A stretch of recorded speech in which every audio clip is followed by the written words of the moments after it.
Muito boa noite, meus queridos irmãos da família Encontro Vida, também todos aqueles que nos ouvem e seguem. Nós estamos com a carta de Tiago e hoje será a minha intenção terminarmos o capítulo 2 desta bonita carta e lembrar que nós estamos na secção 2 da carta de Tiago. E esta secção trata disto: fé genuína produz genuíno amor, que vai desde o capítulo 2, versículo 1 ao capítulo 3, versículo 12. E dentro do capítulo 2, dentro desta secção, Tiago vai-nos falar, e é isso que vamos ver hoje, de uma fé morta e de uma fé viva. E Tiago apresenta-nos a fé morta no capítulo 2, do versículo 14 ao versículo 20, e fala-nos da fé viva dos versículos 21 aos versículos 26. Alguém disse que a fé são como as calorias, que não se veem, o que se vê é o resultado delas. E neste tempo de quarentena e de isolamento e confinamento nas casas, nós vamos notar bem o resultado das calorias a mais que vamos ingerir. Mas este é o tema que ressoa em toda a carta de Tiago. Uma fé genuína resulta em obras genuínas. A grande questão nesta secção é: se dizes que acreditas como deves, por que te comportas como não deves? E esta é a grande questão de Tiago. A verdade que Tiago enfatiza neste texto e que encontramos ao longo de toda a Bíblia é: o que fazemos revela quem somos. Tiago não está a falar de simples crenças, coisas em que acreditamos. Tiago está a falar do fundamento da fé, uma fé que salva. A declaração genuína de que Jesus Cristo é o Senhor e Salvador da nossa vida tem que ser evidenciada mais pela maneira como vivemos do que pelas palavras que proferimos. Para Tiago, alguém que diz que Jesus é o Senhor da sua vida e não vive uma vida de obediência e que honra a Deus de forma regular e constante, não passa de uma simples fraude. No capítulo 2, Tiago descreve este tipo de fé como sendo uma fé morta. E podemos ver nos versículos 17 e 16 esta expressão, uma fé morta. E é disso que vamos começar por ver. Uma fé morta que vai desde os versículos 14 ao versículo 20. Alguém com uma fé morta não tem a capacidade de produzir obras verdadeiramente boas e justas. E a falta dessas obras é uma evidência da falta de uma verdadeira fé. O Novo Testamento está repleto de exemplos de pessoas com uma fé morta. Vou dar apenas alguns. E diz Mateus 3, 7 a 9. E vendo ele, muitos dos fariseus e dos saduceus que vinham ao seu batismo, dizia-lhes: raça de víboras, quem vos ensinou a fugir da ira futura? Produzi, pois, frutos dignos de arrependimento. E não presumais de vós mesmos, dizendo: temos por pai Abraão, porque eu vos digo que mesmo destas pedras Deus pode suscitar filhos a Abraão. João Batista está a dizer aos religiosos que se eles verdadeiramente pertencessem a Deus, viveriam de forma evidencial através de um verdadeiro arrependimento e obediência a Deus. Mas não apenas João Batista. Jesus no Sermão do Monte diz: assim brilhe também a vossa luz diante dos homens, para que sejam as vossas boas obras e glorifiquem a vosso Pai que está nos céus. Mateus 5,16. A luz interior que temos, dada por Jesus, brilha no exterior da nossa vida na forma de boas obras, obras de justiça. Um pouco mais à frente, na sua mensagem, Jesus vai dizer que nem todo o que me diz Senhor, Senhor, entrará no reino dos céus, mas aquele que faz a vontade do meu Pai que está nos céus. Mateus 7, 21. Uma vida constante e regular de desobediência a Deus e à sua palavra é uma evidência de um falso discípulo e de uma fé morta. E poderíamos encontrar isso em João 14, 21, 23, João 15, 16 e com mais exemplos. De uma forma bastante eloquente, Jesus resume esta verdade e destaca desta maneira: pelos seus frutos os conhecereis. Colhem-se porventura uvas dos espinheiros ou figos dos abrolhos? Assim toda a árvore boa produz bons frutos, porém a árvore má produz frutos maus. Mateus 7, 16 a 17. Tal como em outros tantos momentos da história, a Igreja precisa reconhecer que o mero conhecimento de Deus e do Evangelho não produzem verdadeira salvação. Tiago não vai permitir que este erro avance pela Igreja sem lhe dar luta. Ao longo da sua carta, e como nós já vimos, Tiago fala de uma série de testes que acompanham os cristãos e que possibilitam avaliar a sua fé. A forma como lidam com as provações, com os testes, a forma como lidam com as tentações, a forma como lidam com a palavra de Deus e a forma como lidam com as necessidades dos outros. Estes textos são baseados numa verdade básica de que aquele que assumiu um compromisso sério com Deus, ou seja, todo aquele que verdadeiramente nasceu de novo, renuncia ao pecado, obedece e serve a Jesus de todo o seu coração, vencendo e superando estes testes. E quando não o faz, e isso acontece com todos nós, não conseguimos fazer tudo da melhor maneira possível, mas quando não conseguimos fazer as coisas certas, rapidamente nos arrependemos e manifestamos frutos desse mesmo arrependimento. A forma como vivemos prova quem nós somos. O que Tiago nos quer dizer é: tornai-vos, pois, praticantes da palavra e não somente ouvintes, enganando-vos a nós mesmos. A verdade de que jamais poderemos ser salvos pelas obras nunca será dito demasiadas vezes, certamente.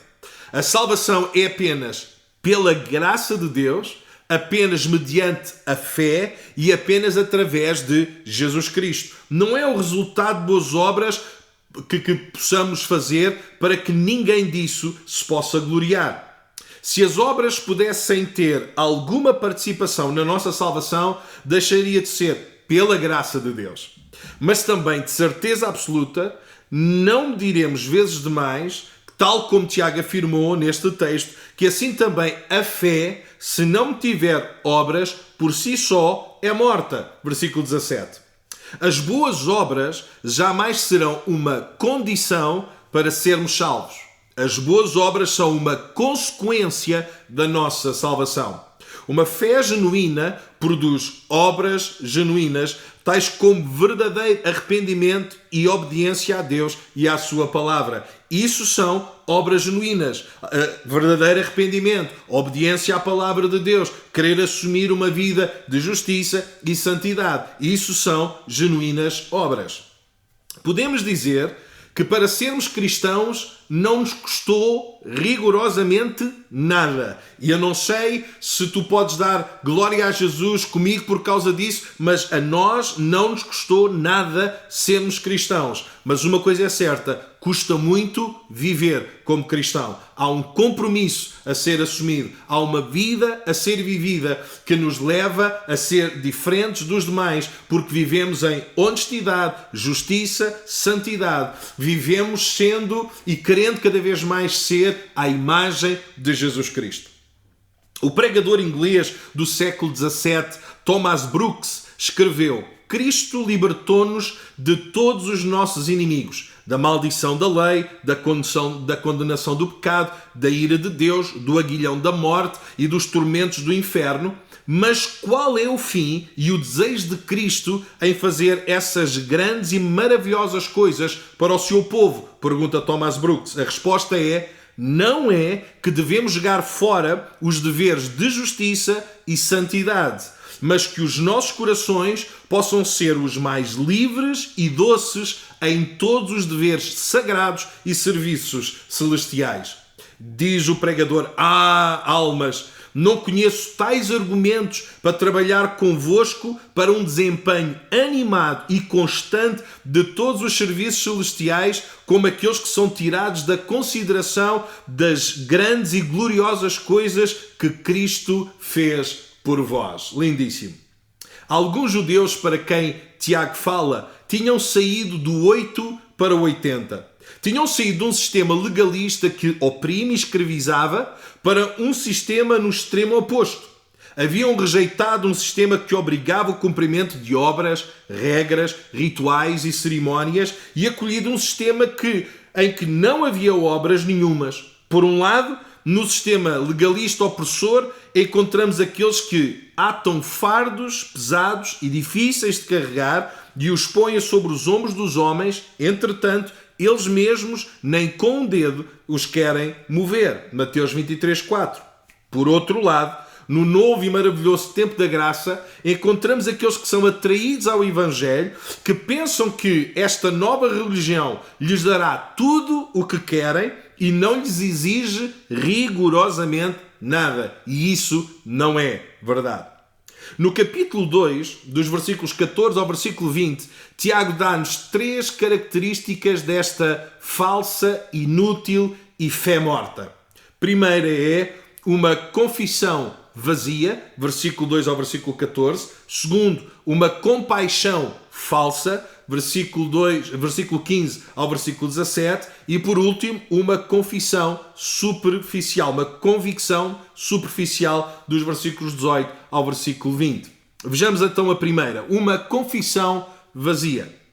Vejamos o que diz Tiago, capítulo 2 e versículo 14. Meus irmãos, qual é o proveito se alguém disser que tem fé, mas não tiver obras?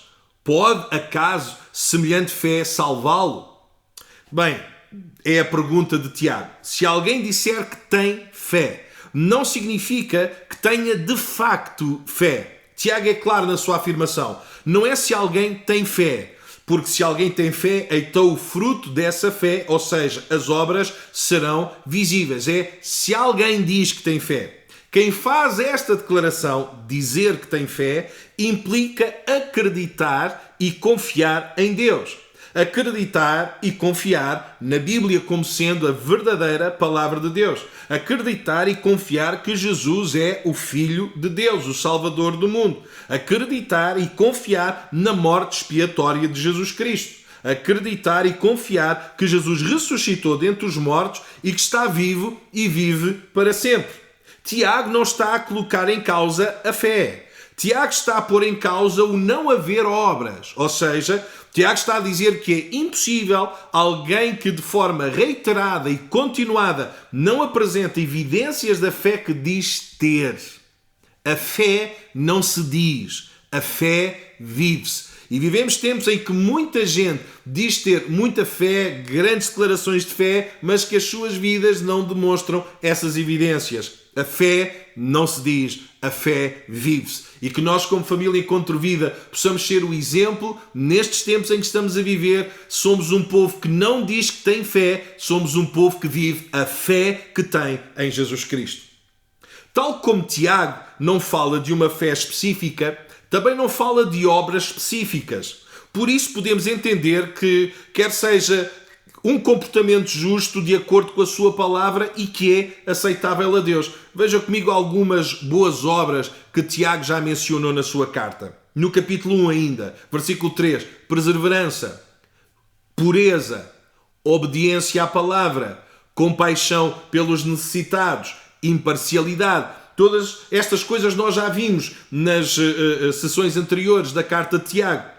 Mas ao longo da sua carta, Tiago mostra-nos mais exemplos de boas obras, como por exemplo, atos de misericórdia, no versículo 15 do capítulo 2, o controle da nossa própria língua, no capítulo 3, humildade, no capítulo 4, paciência, no capítulo 5. Isto são tudo exemplos de boas obras que Tiago nos fala.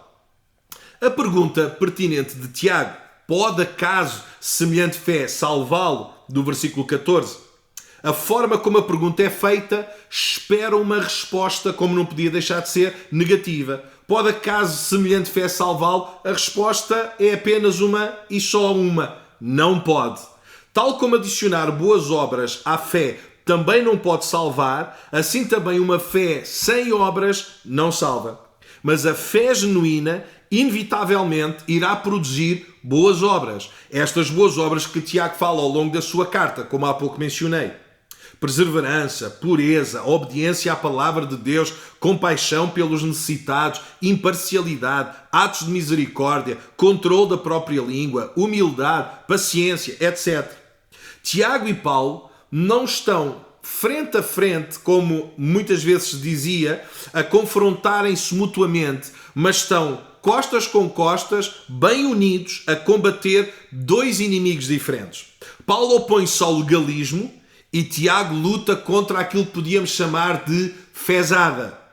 Apesar de ambos lutarem contra inimigos diferentes, Paulo concorda com Tiago ao afirmar que pela graça sois salvos, mediante a fé, e isto não vem de vós, é dom de Deus, não de obras para que ninguém se glorie, pois somos feitura dele, criados em Cristo Jesus para as boas obras, as quais Deus de antemão preparou para que andássemos nelas. Efésios 2, 8 a 10. Então, no dizer de Paulo, não somos salvos pelas obras, mas somos salvos para as boas obras. Isto não significa que aqueles que nasceram de novo passaram a entender imediatamente todas as implicações do Evangelho, conhecendo tudo o que deveriam acreditar ou saberem tudo o que devem e não devem fazer. Mas todas estas coisas vêm através de um relacionamento pessoal com Deus e de um maior conhecimento da sua palavra. Não. A salvação não produz perfeição, mas dá uma nova direção, dá uma nova disposição que nos leva a odiar o pecado, amar a Deus, amar ao próximo e procura obedecer mais a Deus e à sua palavra. E este é o meu desejo para todos nós, família Encontro Vida. Em segundo lugar, outra característica desta fé morta que Tiago traz para nós é uma compaixão falsa. E podemos encontrar nos versículos 15 a 17 que eu passo a ler. Se um irmão ou uma irmã estiverem carecidos de roupa e necessitados do alimento cotidiano e qualquer dentre vós lhes disser, note mais uma vez, há uma questão de palavras, ide em paz, aquecei-vos e fartai-vos, sem contudo lhes dar o necessário para o corpo, qual é o proveito disso? Assim também a fé, se não tiver obras, por si só está morta. Mais uma vez, Tiago compara a fé ao que se diz. No primeiro exemplo, Tiago diz, se alguém disser que tem fé. No segundo exemplo, Tiago diz-nos, se um irmão ou uma irmã estiverem carecidos de roupa e necessitados de alimento cotidiano e qualquer dentre vós lhes disser, ide em paz, aquecei-vos e fartai-vos, sem contudo lhes dar o necessário para o corpo, qual é o proveito disso? Assim também a fé, se não tiver obras, por si só está morta. Neste segundo exemplo, Tiago compara a fé a palavras de compaixão que não correspondem a atos de compaixão. João concorda com Tiago. Ora, aquele que possuir recursos deste mundo e vir o seu irmão padecer necessidade e fechar-lhe o seu coração, como pode permanecer nele o amor de Deus? 1 João 3,17.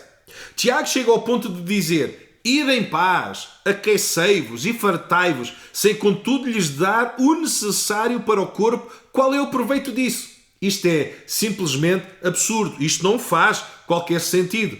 Para Tiago, o que é importante não são as palavras que se dizem, mas os atos que se praticam. Ide em paz, aquecei-vos e fartai-vos. Isto são meras palavras que, sem os devidos atos, revelam apenas e só uma compaixão falsa e hipócrita.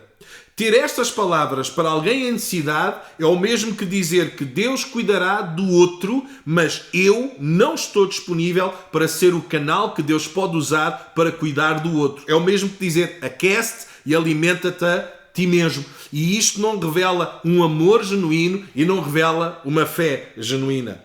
A pergunta que Tiago faz é, qual é o proveito disso? Mais uma vez, a construção da segunda pergunta, tal como a primeira, espera uma resposta negativa. Nenhum, absolutamente nenhum proveito. Esta é uma boa analogia de Tiago, pois a compaixão é uma das evidências da verdadeira regeneração, da verdadeira salvação. É impressionante como tantas pessoas conseguem emocionar-se com um filme, uma peça de teatro, uma música, ao ponto de chorar e lágrimas ao verem as tragédias, as injustiças, mas não conseguem revelar compaixão por um vizinho que está em real necessidade. Neste mundo tão artificial e egoísta em que vivemos, a fantasia parece ter mais sentido do que a realidade, mas isso não é verdade. E mais uma vez lanço o apelo que tenho feito inúmeras vezes durante este tempo de isolamento social.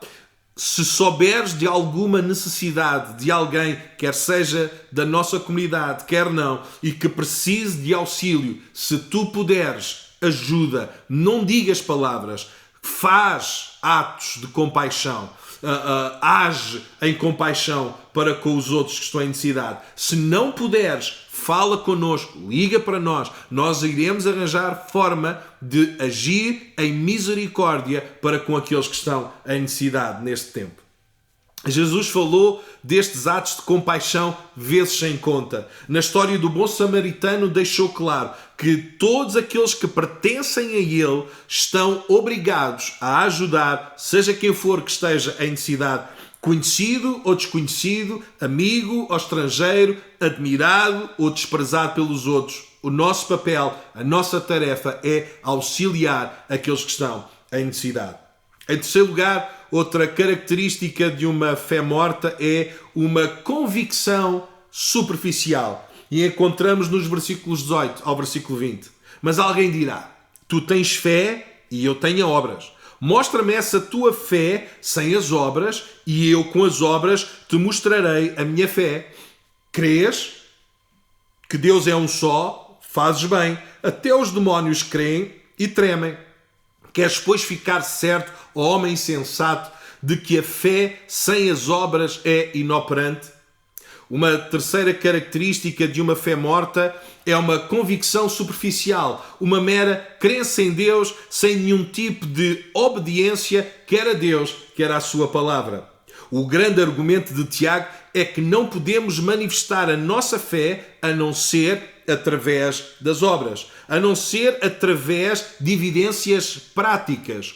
Uma fé que nada demonstra, que nada faz, não é verdadeiramente fé, é uma convicção meramente superficial.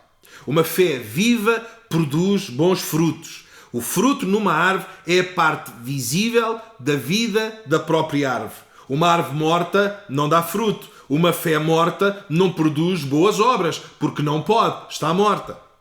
O lembrar da data e local onde entregamos o nosso coração a Jesus não é em si mesmo prova que nascemos de novo. A única prova objetiva que nascemos de novo é a vida que vivemos, após a nossa decisão de entregarmos o nosso coração a Jesus. Tiago continua o seu argumento e diz que crer numa doutrina, ainda que certa, não é garantia que a nossa fé seja uma fé viva. Veja o que Tiago disse. Crês tu que Deus é um só? Fazes bem. Até os demónios creem e tremem. Com este exemplo, Tiago está a dizer que até os demónios têm alguma ortodoxia naquilo que creem.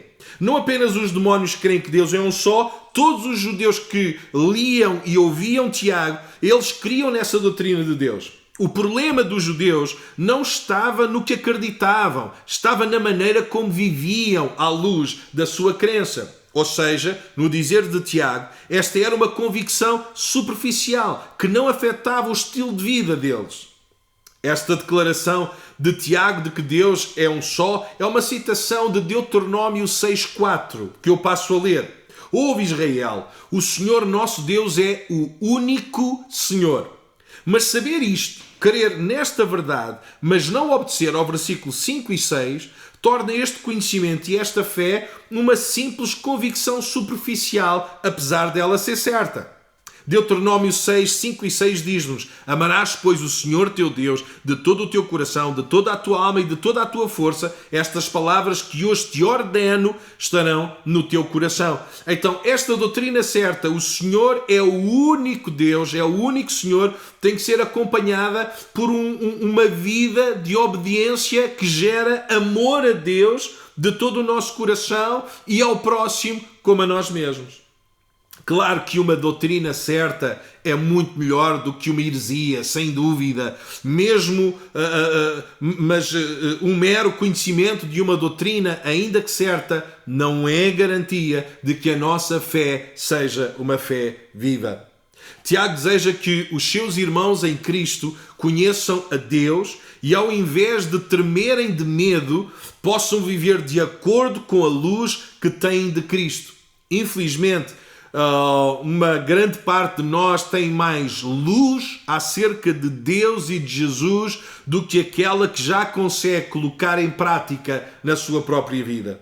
O nosso problema não é falta de conhecimento. O nosso maior problema é a falta de adequação do nosso viver ao conhecimento que já temos de Deus e da sua palavra. Thomas Manton, um teólogo puritano, escreveu: um consentimento simples e cru em relação à palavra de Deus torna os homens mais conscientes, mas não melhores, não mais santos ou mais celestiais. Mais uma pergunta de Tiago. Queres, pois, ficar certo, ó homem insensato, de que a fé sem as obras é inoperante? Insensato dá-nos a ideia de alguém que não tem senso, não tem bom senso, está vazio, defeituoso.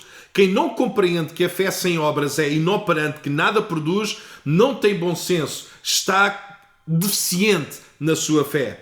Inoperante significa que não dá fruto, que é improdutivo. Jesus disse: toda árvore que não produz bom fruto é cortada e lançada ao fogo. Mateus 7,19. A razão é que a árvore não está a cumprir o seu propósito, que é dar fruto. Quem tem a vida de Deus em si tem que dar fruto. Não dar fruto é evidência que não tem a vida de Deus em si. Então, Tiago agora vai confrontar, como já vimos, a fé morta, vai confrontá-la com a fé viva. E podemos encontrar a explicação do que é uma fé viva no capítulo 2, desde o versículo 21 ao versículo 26, e Tiago vai nos dar dois exemplos maravilhosos que eu gostaria de deixar convosco. Aqui Tiago faz o contraste entre uma fé viva e uma fé morta, descrita no capítulo 2, do versículo 14 ao 20. Uma fé que salva e o contraste com a fé que não salva. Uma fé produtiva em contraste com uma fé improdutiva. E para fazer este contraste, Tiago vai usar dois exemplos muito distintos de fé viva. O primeiro exemplo é o de Abraão, que vai do versículo 21 ao versículo 24, e o segundo exemplo é o exemplo de Raabe, que vai do versículo 25 até ao final.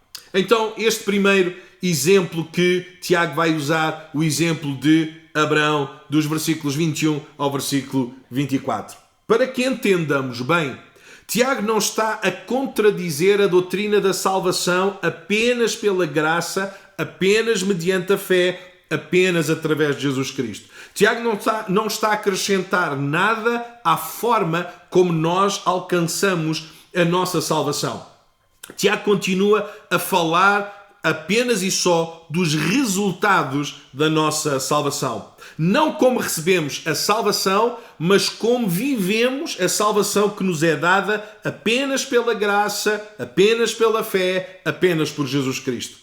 Tiago está a falar das evidências da nossa salvação, não está a falar dos requisitos para sermos salvos. E isto é importante nós entendermos, e eu vou repetir porque isto é de extrema importância. Tiago não está a falar das evidências, aliás, Tiago não está a falar dos requisitos para sermos salvos, Tiago está a falar das evidências da nossa salvação. E é isso que as obras são. É isso que uma fé viva, ao produzir obras genuínas, vai ser evidências da nossa salvação, não requisitos para sermos salvos.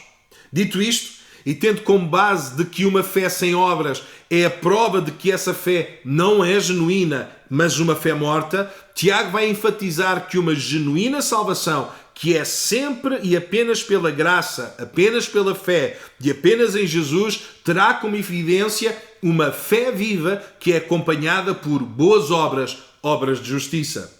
Tiago vai falar-nos acerca de Abraão, o pai dos que creem. como o modelo daqueles que alcançam a salvação por meio da fé, uma fé viva e aceitável diante de Deus.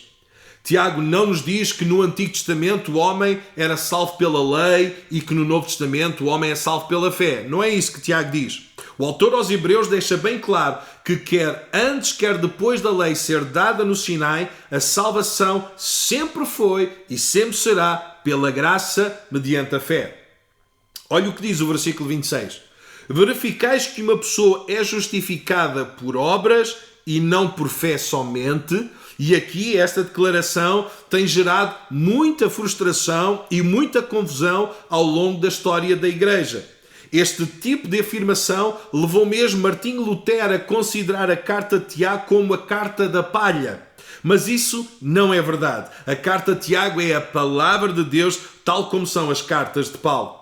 Esta aparente contradição que tem frustrado e confundido os crentes ao longo da história da Igreja é esclarecida pela compreensão de que a justificação pela fé diz respeito à posição do homem diante de Deus, enquanto a justificação pelas obras que Tiago fala neste versículo diz respeito à posição do homem diante dos outros homens. Então a justificação pela fé é uma justificação no plano vertical, a justificação pelas obras é uma justificação no plano horizontal. Justificação pela fé, eu sou justificado diante de Deus sem o auxílio das obras, mas a evidência de que eu fui justificado pela fé para com Deus é manifestado numa base horizontal, é manifestado aos meus semelhantes, é manifestado aos meus irmãos, é manifestado aos outros através das obras que eu faço. Não podemos esquecer que Tiago não está a falar de como recebemos a salvação, mas sim de como vivemos a salvação recebida. Tiago, no versículo 23, diz que se cumpriu a Escritura, a qual diz: ora, Abraão creu em Deus e isso lhe foi imputado para justiça, e foi chamado amigo de Deus. Tiago assume que é pela fé que Abraão é justificado diante de Deus. Por outro lado, o evento que Tiago usa para dizer que Abraão foi justificado pelas obras, a oferta de Isaac, seu filho, dá-se muitos anos antes, depois de Abraão ter sido declarado justo por Deus. Ou seja, o sacrifício que Abraão vai fazer de Isaac é muito depois de Abraão ter sido declarado justo diante de Deus. Tiago está a ensinar-nos que a obediência de Abraão a Deus em oferecer o seu filho evidenciava a fé de Abraão diante dos homens, num plano horizontal, para ele mesmo, inclusive, um ensino que Paulo também está de acordo. Pois somos feitura dele, criados em Cristo Jesus para as boas obras, as quais Deus de antemão preparou para que andássemos nelas. Efésios 2:10. É importante perceber que o termo justificação do grego tem dois principais significados.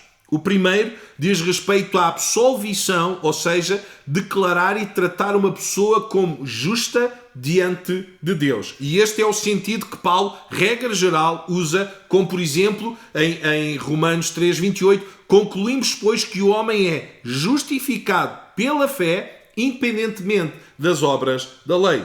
O segundo significado diz respeito à evidência ou prova da justificação diante dos homens. Quando Tiago pergunta no versículo 21, não foi por obras que Abraão, o nosso pai, foi justificado? Quer dizer que a maior demonstração de justificação de Abraão diante de Deus é quando decide oferecer o seu filho Isaac, muitos anos depois de ter sido justificado pela fé. É apenas quando Abraão decide oferecer o seu filho que o mundo consegue perceber a dimensão quer da sua fé, quer da salvação de Abraão. Com este ato, Abraão revela que a sua fé é genuína e não superficial. Uma fé que o leva a obedecer a Deus, uma fé viva e não uma fé morta. Abraão confiou em Deus ao ponto de sacrificar o seu filho, o que implicava que a promessa de Deus feita a Abraão de que ele viria a ser o pai de muitas nações ficasse comprometida. Esta confiança é demonstrada quando Abraão diz aos seus servos que iria com Isaac adorar, mas que tornariam os dois. Abraão confiava que apesar do que acontecesse no Monte Moriá, ele e Isaac voltariam com vida. Apesar de algo semelhante nunca ter acontecido, Abraão confiava que Deus poderia ressuscitar Isaac. E o autor aos Hebreus é claro ao dizer, porque Abraão considerou que Deus era poderoso até para ressuscitar Isaac dos mortos. Hebreus 11:19. O grande argumento de Tiago é que quando alguém é justificado diante de Deus, tal homem prova essa justificação diante dos homens. O homem que é declarado justo por Deus é o homem que vive e pratica a justiça diante dos homens. Tal como João Calvino disse, somente a fé justifica, mas a fé nunca está só. Tiago continua e diz, pode ver que tanto a fé como as suas obras estavam atuando juntas e a fé foi aperfeiçoada pelas obras, diz o versículo 22. Isto não significa que a fé precisa que a salvação precisa da fé mais obras. Não, mas que as obras são a consequência de uma fé genuína.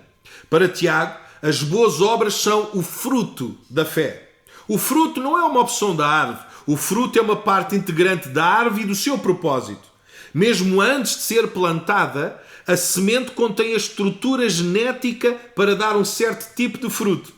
Quando nós nascemos de novo, pela graça, mediante a fé, é-nos dada uma nova natureza que tem em si a estrutura genética, a estrutura espiritual para dar fruto às boas obras. Que bonito e interessante. É neste sentido que a fé é aperfeiçoada, ao produzir o fruto para o qual foi designado. Tal como a árvore não cumpre o seu propósito até dar fruto, assim também a fé não cumpre o seu propósito até que demonstre através das boas obras uma vida justa e de santidade. É neste sentido que Abraão é justificado pelas obras. A sua disponibilidade sem reservas de sacrificar o seu filho, o filho da promessa, foram as obras pelas quais a sua justificação pela fé diante de Deus foi demonstrada e manifestada diante dos homens. Devido à sua fé e à sua obediência, Abraão foi chamado amigo de Deus. Que dignidade, que honra, que privilégio. Porque a fé de Abraão era genuína, foi manifestada e provada e passou a desfrutar da comunhão gloriosa com Deus como amigo de Deus. Abraão tanto pode ser chamado o pai da fé, como pode ser chamado o pai da obediência, porque estas duas características são inseparáveis. Se o não forem, então a fé não é viva, a fé está morta. Como disse Jesus, vós sois meus amigos, se fazeis o que eu vos mando. João 15:14. O terceiro exemplo de fé viva que Tiago vai usar, e estamos quase a concluir, é Raabe. E diz o versículo 25 e 26, de igual modo não foi também justificada por obras a meretriz Raabe, quando acolheu os emissários e os fez partir por outro caminho, porque assim como o corpo sem espírito é morto, assim também a fé sem obras é morta. O segundo exemplo que Tiago usa é um enorme contraste com Abraão. Raabe era uma mulher gentia e prostituta. Abraão era um homem moralmente bom, ela era uma mulher imoral. Abraão era um nobre caldeu, ela era uma cananita desprezível. Abraão era um grande líder, Raabe era uma cidadã de segunda classe. Abraão estava no topo da ordem social e económica do seu tempo. Raabe estava no fundo dessa mesma ordem social e económica. Ainda assim, vemos Raabe, a prostituta, sendo colocada ao lado de Abraão na grande galeria dos heróis da fé, em Hebreus 11. Que exemplo extraordinário! Que graça de Deus demonstrada também na vida desta mulher. Raabe não apenas conhecia o Deus dos israelitas, Raabe obviamente confiava nesse Deus. Duas coisas que Deus aceitou de Raabe. Primeiro, a fé de Raabe. Segundo, a proteção de Raabe aos espias do povo de Deus como um ato de obediência ao próprio Deus. Tal como Abraão, a justificação pela fé resulta em atos de justiça, resulta em boas obras. O ato de obediência de Raabe a Deus manifestou a fé que Raabe tinha em Deus. Também tal como Abraão, Raabe não era perfeita. A sua profissão era desprezível e a sua vida pecaminosa. Raabe não foi honrada por Deus por causa da vida que tinha nem do pecado que levava. Ele foi honrado por Deus porque apesar de ter nascido numa sociedade em que a vida de pecado era a normalidade, Raabe mal teve a oportunidade de mostrar a sua confiança em Deus. Ela o fez, colocando a sua vida em perigo. Se o rei de Jericó descobrisse que ela havia feito para proteger os espias de Israel, ela e a sua família teriam sido executados por traição. Numa manifestação de grande graça, Deus aceita a confiança de Raabe e o seu serviço a ele, resgatando-a e à sua família, tornando-a um modelo de fé e uma mulher que ficou na linhagem do Messias. A justificação pelas obras de Abraão e Raabe não foram demonstradas por palavras, rituais religiosos. Em ambos os casos, a justificação foi demonstrada colocando tudo o que lhes era mais querido, mais amado, em risco perante Deus, confiando nele sem reservas. Estavam completamente comprometidos com Deus, apesar do preço que seria pago. Deus fazia parte dos seus planos, decisões, ambições, esperanças, sonhos. Deus fazia parte das suas próprias vidas. Muito antes de Jesus ser crucificado, Abraão e Raabe estavam dispostos a tomar a sua cruz e a seguir a Deus. Que este seja o nosso desejo também. Tiago avança no seu argumento e diz: porque assim como o corpo sem espírito é morto, assim também a fé sem obras é morta. Tiago identifica uma fé morta ou uma fé sem obras e um corpo sem espírito. O corpo sem espírito é morto. A fé sem obras é morta. Ambos, quer a fé, quer o corpo, são inúteis, sem nenhum tipo de poder, se estiverem simplesmente mortos. Abraão e Raabe permanecem como grandes e maravilhosos exemplos de gente que passou o teste da fé. Sem dúvida, a fé de Abraão e Raabe era uma fé viva que os levou a obedecer a Deus. Meus queridos, família Contrevida, que a nossa fé seja ela também uma fé viva que nos leva a viver uma vida de obediência a Deus e à sua palavra. Aquele que nos salvou somente pela graça, somente pela fé, somente por Jesus Cristo. E quem recebeu esta salvação pela graça, pela fé, por Jesus, faz com consequência, com normalidade, por causa dessa nova natureza que tem agora, faz evidência de uma fé viva, que é agir e praticar e viver uma vida de boas obras, obras de justiça e santidade, que agradam a Deus e abençoam os outros. Este é o meu desejo para todos nós, comunidade Encontro Vida, todos nós, família, possamos ser homens e mulheres de uma fé viva que abençoam todos aqueles que estão à nossa volta. Que ricamente Deus te abençoe para que tu possas ser uma grande bênção. Uma boa noite para todos.